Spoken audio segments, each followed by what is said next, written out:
नमस्कार, जय हिंद। मेरा नाम है कृष्ण हुसैन और ये जो वीडियो है ये एसएससी जीडी 2024 की जो भर्ती आएगी इस साल के लास्ट तक या फिर अगले साल की फर्स्ट सेकंड वीक तक आ जाएगी, इतना तो कंफर्म है। तो उसके ऊपर है। अब आप में से बहुत कैंडिडेट्स ये कह सकते हैं कि अभी तो बहुत देरी है, अभी से स्ट्रेटेजी वीडियो। तो भाई तैयार तो पहले से होना पड़ता है ना। ऐसा तो नहीं कि जब निकलेगी फॉर्म तब से तैयारी शुरू करेंगे और 2-3 महीने में निकल जाएगा।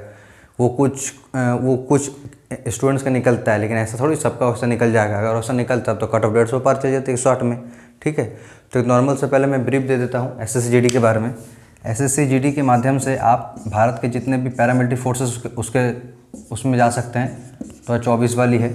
ठीक है, आप सभी को पता है इसमें बीएसएफ होती है, इसमें सीआरपीएफ होती है, इसमें सीआईएसएफ होती है, फिर आपकी आईटीबीपी होती है, आईटीबीपी होती है, फिर इसमें आसाम राइफल्स होती है, एसएसबी होती है, एसएसएफ होती है, एनआईए भी होती है। एनआईए लेकिन बहुत देर बाद, 2022 में भी एनआईए की वैकेंसी नहीं थी और 2021 में जो वैकेंसी निकली थी उसमें भी एनआईए की वैकेंसी नहीं थी। तो इतने सारे इसमें जा सकते हैं। अगर एग्ज़ाम पैटर्न की मैं बात करूं तो टोटल 160 नंबर की होती है। ठीक है, 160 नंबर की होती है। हर स्टेट वाइज अलग कटअप निकलता है। स्टेट में भी डिवाइड है कि आप बॉर्डर डिस्ट्रिक्ट से हो या फिर नक्सल डिस्ट्रिक्ट से हो या फिर आपका जो जनरल डिस्ट्रिक्ट से हो, फिर उसमें भी कट ऑफ है ST SC OBC EWS। तो काफ़ी सारे कट ऑफ है, इसलिए कट ऑफ वीडियो पे तो कभी जाना ही मत। ठीक है, 160 की होती है। अगर मैं इसको ब्रीफ में बताऊँ इसके बारे में, तो एक होती है मैथ, 4 सेक्शन होती है मैथ, 20 मैथ, टोटल 40 मार्क्स की। फिर आती है रीजनिंग। ठीक है, रीजनिंग आती है 20 × 2 40 मार्क्स की। फिर आपके आती है जीके 20 × 2 40 मार्क्स की। फिर आती है इंग्लिश या फिर हिंदी, यह भी 20 × 2 40 मार्क्स की। टोटल 160 नंबर का ये एग्ज़ाम होती है। ठीक है, अगर आप आज से यानी इसी मंथ से अगर शुरू करते हैं तो आपका सिलेक्शन हो जाएगा, ताकि फॉर्म जब भी निकले, करीबन फॉर्म अगर निकला भी तो वो इस साल के साथ लास्ट ही में निकलेगा। उससे पहले मैं बता दूं कि मेरा एसएससी जीडी 2021 क्लियर हुआ है, एसएससी जीडी 2022 क्लियर हुआ है। 21 वाला मैं फिज़िकल में के लिए मैं नहीं गया था क्योंकि मुझे पता था मेरा हाइट काफ़ी कम है, 167.5 थी उस वक्त। फिर 22 वाला में मैंने चल गया तो वहाँ भी जाके हम आउट हो गए क्योंकि मेरा जो हाइट है वहाँ पर वो 169 आई, 1 सेंटीमीटर से इस बार भी हम रह गए। ठीक है, तो एक एक करके मैं हर एक टॉप सब्जेक्ट के ऊपर मैं बताऊँगा।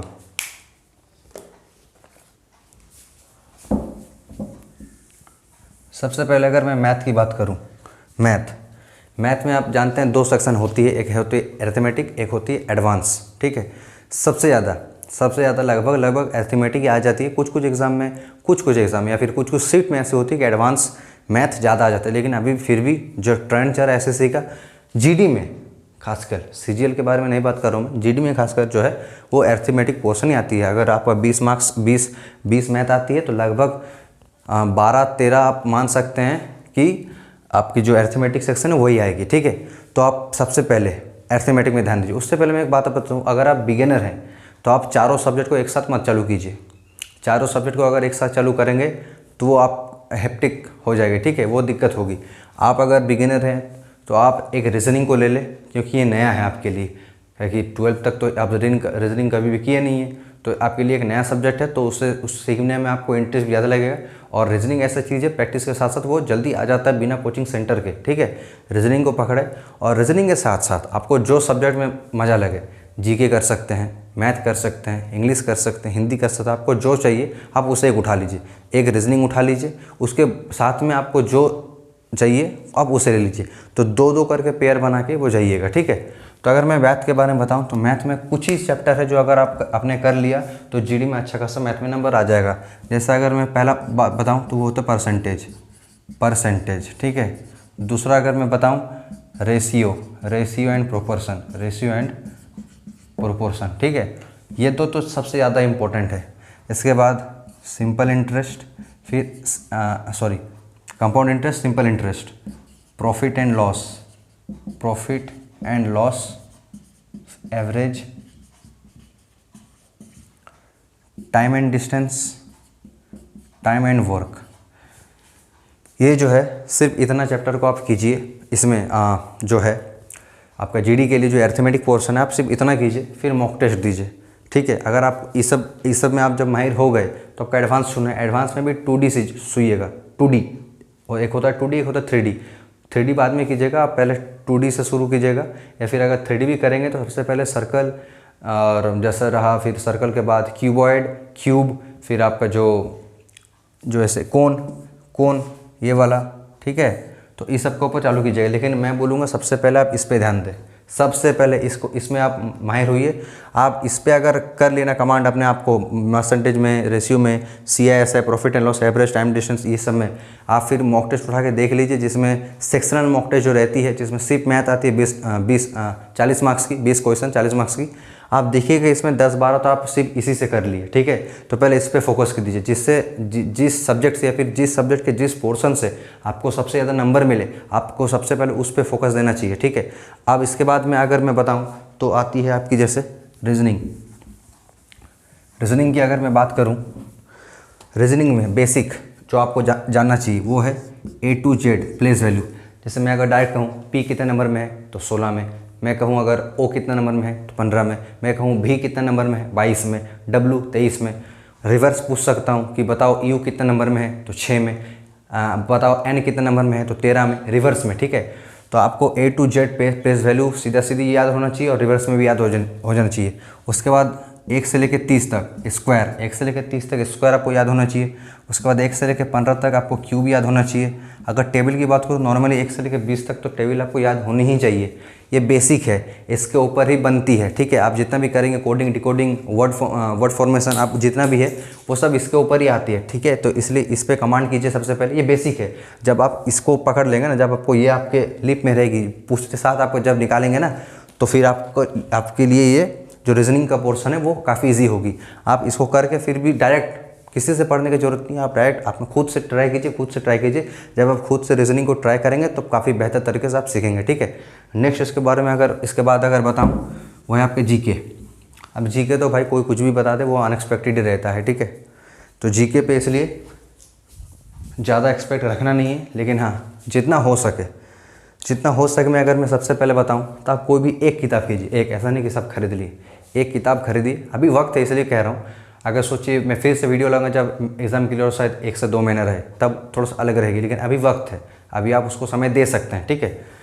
तो कोई भी किताब कीजिए आप लूसन खरीद सकते हैं, ठीक है, या फिर तरुण गोयल खरीद सकते हैं, या फिर आप मनोज पांडे वाली जो किताब है अरिहंत की वो खरीद सकते हैं। कुछ भी एक किताब खरीदे, सिर्फ एक किताब को 3 बार करके पढ़िए। ऐसा नहीं कि 3 किताब को 1 बार करके, एक किताब को 3 बार करके पढ़िए। उससे क्या है ना, एक जो हिस्ट्री, जियोग्राफी, फिर आपकी जो बायोलॉजी, फिजिक्स, इसमें जो, और हाँ एक मैं बता दूँ, जब आप SSC GD के लिए पढ़ रहे हैं, फिर SSC के लिए पढ़ रहे हैं, तो आप फिजिक्स और केमिस्ट्री सेक्शन को छोड़ सकते हैं, उससे करने की कोई ज़रूरत नहीं, वो लगभग आती भी नहीं है, आई तो 1 से 2 नंबर, ठीक है। उसको बाद के लिए रख दीजिएगा। ऐसा नहीं कि फिजिक्स और केमिस्ट्री में ज़्यादा घुस गए। बायोलॉजी में भी हर चैप्टर नहीं पढ़ना है, सेल्स चैप्टर पढ़ना है। बायोलॉजी के अंदर मैं बताऊँ तो एक करके सब्जेक्ट के बारे में बता रहा हूँ मैं। तो कोई भी एक किताब खरीद लीजिए, अब उसको पढ़िए 3 बार, ठीक है, 3 बार 4 बार जितना हो। पहले किताब के ऊपर आते हैं, कोई भी किताब खरीद लिए, अब उसमें से आप सिर्फ इतना ध्यान दीजिए। जैसे अगर रहा हिस्ट्री में 3 तरह की हिस्ट्री होती है, एक होती है एंशिएंट हिस्ट्री, एक होती है मिडिवल हिस्ट्री, एक होती है मॉडर्न हिस्ट्री, ठीक है। तो modern history, medieval history, ancient history तीनों इंपॉर्टेंट है, आप किसी को भी छोड़ नहीं सकते हैं, ठीक है। ये तीनों इंपॉर्टेंट, आपको तीनों करना पड़ेगा। अगर मैं बात करूँ जियोग्राफी में, तो एक होती है इंडियन जियोग्राफी, एक होती है वर्ल्ड जियोग्राफी। इसको आप छोड़ सकते हैं पहले राउंड में, इनिशियल स्टार्टिंग में बोल रहा हूँ, आप इसे छोड़ सकते हैं, आप इसे कीजिए, इसे छोड़ सकते हैं आप, ठीक है। अब अगर मैं बताऊं फिजिक्स और केमिस्ट्री और बायोलॉजी में, तो फिजिक्स केमिस्ट्री को भी छोड़ दीजिए, वो बाद में कीजिएगा। अभी बायोलॉजी पे फोकस कीजिए। बायोलॉजी में अगर फोकस करेंगे किसमें, विटामिन में, सेल में, डिजीज़ में, ठीक है। ये सब चैप्टर है, ये सब चैप्टर में ज़्यादा फोकस कीजिए, ये सब में काम चल जाएगा। इसके बाद अगर जैसे रहा इकोनॉमी में अभी घुसने का जरूरत नहीं है, उतना थोड़ी आता है, 1 से 2 अगर एक आ गया छोड़ दीजिए उसे। सबसे ज़्यादा फोकस दीजिए आप स्ट्रेटजी के। अभी हर चीज़ में CGL हो, CSSL हो, कुछ भी एग्ज़ाम हो, इसका वेटेज जो है वो काफ़ी ज़्यादा है। आप एनालिसिस करके देख सकते हैं आप प्रीवियस ईयर के किसी भी एग्ज़ाम का किताब उठा के या फिर PDF उठा के देख सकते हैं। स्टैटिक जीके का पोर्शन जो है वो काफ़ी आ रही है, तो स्टैटिक जीके को आप कर सकते हैं। रेगुलर पढ़िए, सिर्फ रीडिंग करते रहिए, डेली 100, 150, 200 क्वेश्चन स्टैटिक जीके का आप रीडिंग पढ़ते रहिए, पढ़ते रहिए, पढ़ते रहिए। 2 महीना में देखिएगा आप एक अलग लेवल में आ गए हैं, ठीक है। तो आप ऐसा कर सकते हो। और करंट अफेयर्स अभी छूने की ज़रूरत नहीं है। एग्ज़ाम से 2 महीना पहले आप पढ़िएगा करंट अफेयर्स, अभी ज़रूरत नहीं है करंट अफेयर्स के लिए, ठीक है। तो अब इस पर ध्यान दें सिर्फ। इसके बारे में अगर बताऊं तो देखिए भाई, अब मैं हिंदी के बारे में नहीं बता सकता, ठीक है। इंग्लिश के बारे में सिर्फ बताऊंगा, और यही शायद लास्ट है इस बार। इंग्लिश की अगर बात करूं, अब जो रहा, जैसे अब किसी को हिंदी आती है, जैसे हमारे जैसे बिहार, यूपी, झारखंड के लड़के हुए, वो अलग बात है। लेकिन जैसे मेरा बंगाल है, फिर आसाम का लड़का है, फिर उड़ीसा का है, उस सब जगह में थोड़ा सा दिक्कत हो जाती है। इसलिए कट ऑफ भी क्या होती है, कम जाती है, ठीक है। क्योंकि वहाँ का लड़का सब, जैसे वेस्ट बंगाल में हिंदी तो उतना आते नहीं है, अब बांग्ला आता नहीं है, आता है इंग्लिश। अब सरकारी स्कूल से ज़्यादा पढ़ा रहता तो दिक्कत हो जाती है, ठीक है। तो इंग्लिश के ऊपर ही बताता हूँ। अभी अगर आपका इंग्लिश एकदम ख़राब है, एकदम ख़राब, आपको पता है इंग्लिश ख़राब है, कोई टेंशन वाली बात नहीं है, ठीक है। वो जो 3 सेगमेंट है ना, मैथ, रीजनिंग और जीके, मैथ और रीजनिंग में जिसका एकदम बढ़िया नंबर आया था ना, जीके में टान टून देता है, वो इसमें अगर थोड़ा सा भी स्कोर करते हैं ना, थोड़ा सा भी 5 कर दिया 20 में, तो 5 × 2 10 निकल जाता है। मेरा बेस्ट सेक्शन निकला, वो अभी BSF में है, कश्मीर में, ठीक है। वो इंग्लिश सेक्शन को छोड़ दिया है, क्योंकि उससे तो हिंदी आती नहीं है और इंग्लिश भी नहीं आती, वो छोड़ दिया। वो 3 सब्जेक्ट में एग्ज़ाम दिया था 2021 में, मैं और वो दोनों पास हुआ था, लेकिन उसको पार हो गया, मेरा तो हुआ ही नहीं, ठीक है। तो वो अभी कश्मीर में है। तो उस हिसाब से इंग्लिश में आप सबसे पहले क्या कर सकते हैं, आप अपने जो जिस भी बोर्ड से पढ़ें, या फिर NCERT का 6, 7, 8 ये सब की जो स्टोरी बुक है, इंग्लिश की स्टोरी बुक है, ये सब रीडिंग कर सकते हैं। या फिर जब मैंने जीके के बारे में बताया कि अरिहंत पढ़िए या फिर लूसेंट पढ़िए, तो उसमें भी तो आप इंग्लिश में ही लिखा रहता है, तो आप उससे भी पढ़ के ला सकते हैं, ठीक है। इंग्लिश में फोकस कीजिए। ग्रामर सेक्शन के अगर मैं बारे में बताऊँ, ग्रामर में 3 चैप्टर इम्पॉर्टेंट है। एक होती है सब्जेक्ट वर्ब एग्रीमेंट, एक होती है नाउन वाला चैप्टर, एक होती है आपकी प्रीपोजिशन। ये 3 चैप्टर पे सबसे पहले फोकस कीजिए। ये 3 चैप्टर पे सबसे पहले फोकस कीजिए। इसमें कमांड बनाइए, जितना ज़्यादा कमांड होगा उतना आप बेहतर करेंगे। अब रहा वोकैब, ठीक है। वोकैब ऐसी चीज़ है, डेली चाहिए, ये डेली चाहिए। वोकैब दवाई सोच लीजिए, डेली चाहिए। इडियम्स होती है, वन वर्ड्स होती है, सिनोनिम्स होती है, और भी होती है। एंटोनिम की जरूरत नहीं है, अभी सिनोनिम तो पता है, तो एंटोनिम करने का क्या ज़रूरत है। इडियम्स, वन वर्ड, सिनोनिम्स, सिर्फ प्रीवियस ईयर, ऐसा नहीं कि कहीं से भी उठा के कुछ भी पढ़ रहे हैं, सिर्फ प्रीवियस ईयर की हर दिन लगभग 20 इडियम्स, 20 वन वर्ड, 20 सिनोनिम अपने हिसाब से पढ़ते रहिए। हर दिन 1 महीना 2 महीना पढ़ लिए, आपको लग रहा नहीं और थोड़ा सा अब बढ़ाना पड़ेगा, तो 20 की जगह 25 पढ़ लीजिए, 30 पढ़ लीजिए, डेली चाहिए, ठीक है। जब आपका हो जाएगा ऐसा 2-3 महीना, तब आप टेस्ट लगाइए। टेस्ट में दिखेगा कि नहीं ये आता है, 6 में से 4-5 तो कर ही देंगे। अगर 1-2 छूट गया वो फिर लिख लीजिएगा, लेकिन अपने मन से रैंडम कहीं से भी उठा के नहीं पढ़ना है। सिर्फ प्रीवियस ईयर का वोकैब पढ़ना है, सिर्फ प्रीवियस ईयर। स्ट्रेटेजी का भी प्रीवियस ईयर, वोकैब भी प्रीवियस ईयर, ठीक है। बार बार माथा में आप घुसा लीजिए, स्ट्रेटेजी का भी प्रीवियस ईयर पढ़ना है और वोकैब भी प्रीवियस ईयर पढ़ना है। आप ऐसा तरफ से आप 4 महीना, 5 महीना, 6 महीना तक दे दीजिए पूरा। जब नोटिफिकेशन आएगा तब मैं फिर से एक वीडियो बनाऊंगा, और आप उसके बाद से सिर्फ मॉक टेस्ट दीजिए। 2 महीना अगर आप पढ़ लिए ना, उसके बाद से आप मॉक टेस्ट देने लग जाइए। ऐसा मत कीजिए कि नहीं अभी जब सिलेबस जब खत्म होगा तब देंगे, ऐसा मत कीजिएगा। 2 महीना या फिर 1.5 महीना हो गया, आपको खुद लगने लगेगा कि नहीं मुझे थोड़ा सा आ गया है, आप उसके बाद से ही मॉक टेस्ट देना चालू कर दीजिए। 10 दिन में एक दीजिए, 10 दिन में एक मॉक टेस्ट दीजिए, और उससे अच्छा से एनालिसिस कीजिए, ठीक है। कोई दिक्कत वाली बात नहीं, आराम से करते रहिए, सबका हो जाएगा। जो बेसिक से भी चालू कर रहा है, जिसका इनिशियल स्टेज में भी है, उसका भी निकल जाएगा, ठीक है। तो बस आज के लिए इतना ही। अगर आपको वीडियो हेल्पफुल लगा हो तो कमेंट के माध्यम से बताइए। SSC GD रिलेटेड अगर किसी को कुछ भी डाउट हो तो मुझे ज़रूर बताइए, मैं आपसे SSC GD के बारे में भी वीडियो अपलोड करूँगा। धन्यवाद।